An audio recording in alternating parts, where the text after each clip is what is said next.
Bien-aimés dans le Seigneur, je vous salue dans le nom tout-puissant et précieux de Jésus-Christ de Nazareth. Que la paix du Seigneur soit avec vous. Amen. Je bénis encore le Seigneur pour la force et le courage qu'il me donne ce soir de parler de ce thème qui me tient à cœur, d'une situation qui me tient à cœur, d'un problème qu'on vit dans les familles. Alléluia. Et ça devient récurrent. Ça devient récurrent de voir comment les femmes souffrent, comment les filles souffrent. Et elles n'ont aucune protection, elles n'ont aucune force. Elles sont seules quand elles subissent ce genre de choses. Amen. Donc aujourd'hui, mon thème sera brisons les tabous. Vous savez, dans chaque famille, il y a des tabous. Et ces tabous-là détruisent la vie des gens. Et surtout des jeunes filles, parce que je défends la cause des filles et des femmes. Amen. C'est quoi un tabou? Selon les explications que j'ai vues dans le dictionnaire, c'est un système d'interdiction religieuse appliqué à ce qui est considéré comme sacré ou impur.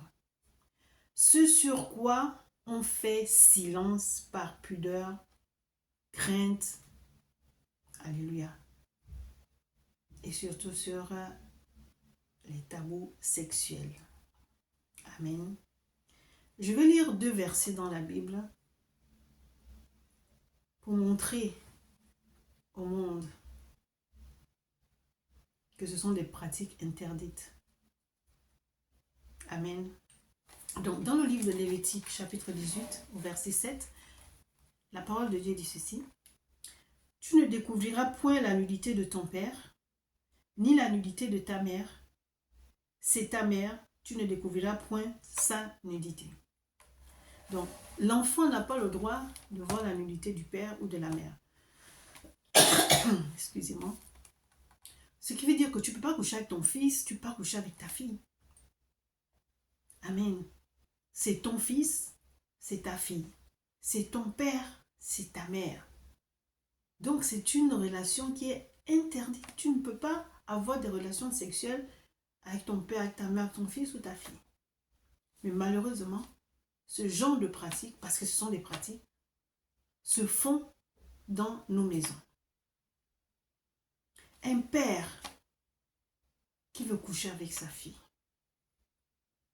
et qui lui demande tranquillement que je veux coucher avec toi. J'arrive au témoignage. Je vais prendre le verset 9, toujours du chapitre 18 du livre de Lévitique. Tu ne découvriras point la nudité de ta sœur, fille de ton père ou fille de ta mère, née dans la maison ou née hors de la maison. Ta sœur, que vous soyez juste de même père ou de même mère, c'est ta sœur. Qu'elle soit née dans la maison ou hors de la maison, c'est ta sœur. Donc toi frère, tu ne peux pas coucher avec ta sœur. Tu dois protéger ta sœur. Tu dois avoir un amour fraternel pour ta sœur. C'est ta sœur. Qu'est-ce que tu as besoin de coucher avec elle? J'ai rencontré une jeune fille, une jeune dame maintenant dans un séminaire. Elle m'aborde et elle me dit, on était en train de parler parce que ça faisait longtemps qu'on ne s'était pas vu. Elle est maintenant mariée. Elle me dit, quand elle avait l'âge de 17 ans, son père l'appelle dans la chambre. Bon, c'est son père, hein, donc. Et son père lui dit, ferme la porte. Maintenant, tu as 17 ans, tu es une femme. Et ton premier homme, c'est moi. Mais ça ne va pas dans la tête. Ça ne va pas dans la tête. De vous, hommes qui agissez comme ça, vous êtes perdus. Vous êtes perdus. Vous avez besoin qu'on prie pour vous. Vous avez besoin de parler. Parce qu'une personne normale ne peut pas agir comme ça. Ta fille.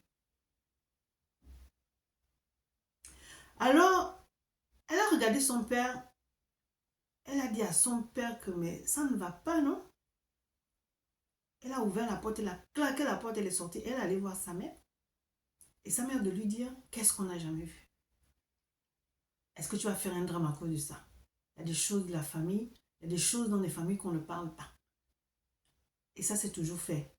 Donc, c'est pas toi qui vas venir changer les choses. My God. Tu dis, tu vas voir ta mère pour avoir une protection, pour être consolée. Et voici ce que ta mère te dit. Qu'est-ce que tu es la première à subir ça? Ça se passe dans les familles. Et c'est pas toi qui as changé les choses. Oh, mais bien sûr que les choses vont changer. Bien sûr que les choses vont changer. C'est pour ça que je dis, alléluia, que nous allons briser les tabous. Parce que si on ne les dénonce pas, les choses ne vont pas changer. Il y a beaucoup de filles qui souffrent. On m'a déjà fait cette remarque, mais oui, mais tu parles des filles, mais aussi des hommes, des garçons. Oui, ok. Bon, il y a des enfants qui souffrent. Les personnes qui sont censées les soutenir, qui sont censées les protéger, les jettent encore dans la gueule du loup. Parce que ce sont des loups, ce ne sont pas des pères. Vous protégez quoi? Le succès. Le nom de madame telle. Vous protégez quoi? La richesse, les voyages, les grandes cérémonies. Alors vous consacrez vos enfants. Parce qu'ils sont des connivences. La mère sait très bien ce que le père fait avec ses enfants, avec ses filles, voire même avec ses fils. Elle le sait, mais elle se tait. Au nom de quoi? L'amour te rend si aveugle que ça. Au point où tu ne peux pas protéger ta progéniture. Et tu dis c'est normal. Tu dis c'est normal. Ah ouais. Ce témoignage-là, il est authentique. Je connais très bien la personne.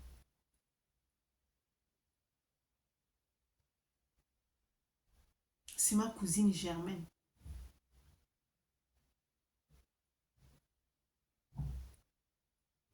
Gloire soit rendue à Dieu qu'ils ne sont pas passés à l'acte. Mais ça traumatise. Ce qui est le plus traumatisant, c'est que la mère dit, et puis qu'est-ce que ça peut bien faire? Oh, vous savez, je suis outrée. Je ne peux pas me taire. Je ne peux pas me taire. Ça fait très mal. Mais comment un père, comment ça peut traverser l'esprit d'un père? Mais ça veut dire que tu pratiques des choses. Et pour entretenir ça, il faut passer par l'inceste.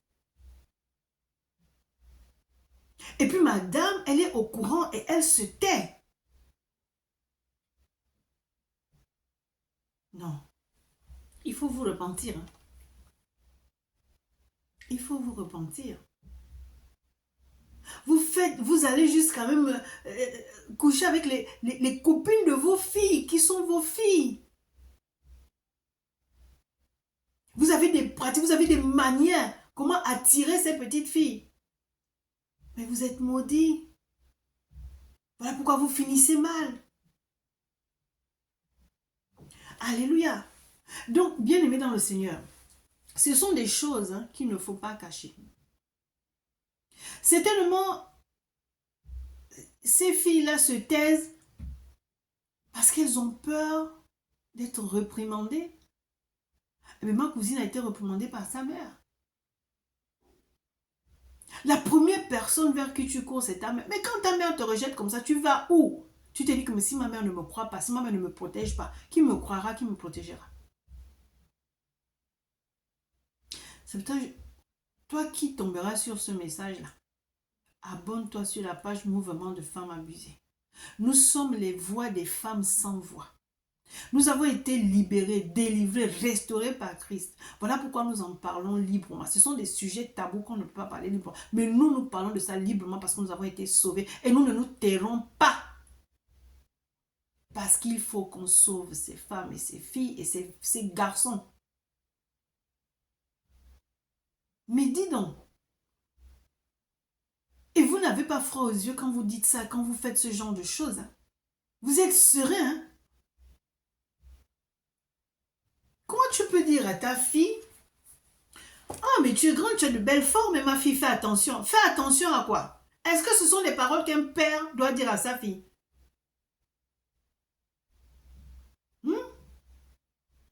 Les petites sorties maintenant. Et la femme dit, mais va avec ton père, tu es maintenant grande, ton père, va avec ton père. Moi, je suis fatiguée, je ne veux pas à la soirée, va avec ton père. Donc, tu vends ta fille jusqu'à faire des partouzes. Mais vous êtes maudits. Ah, je bénis le Seigneur qui m'a appelé hein, et qui me donne la force et le courage de parler librement de ça. C'est pour dire que femme, fille, tu peux parler. Donc, leurs richesses là vont tomber. Parce que les tabous, alléluia, seront brisés. Il est temps qu'on ouvre la bouche et qu'on parle. Il faut dénoncer. Si on ne dénonce pas, il n'y aura pas de changement. Donc, il faut dénoncer. Tu vois un père avec ses filles, tu te dis, waouh, ils sont heureux et tout, mais tu ne sais pas ce que la fille vit. Quand elle dort, elle a peur, elle se dit, mon Dieu, il viendra encore. Et tu ne cries pas. Tu dis à ta fille que tu as 17 ans, c'est moi qui sera ton premier homme. Tu es normal? Non, tu es malade. Tu es malade. Il faut qu'on prie pour toi. Tu as besoin qu'on t'écoute, qu'on te parle et qu'on te guide parce que tu es perdu.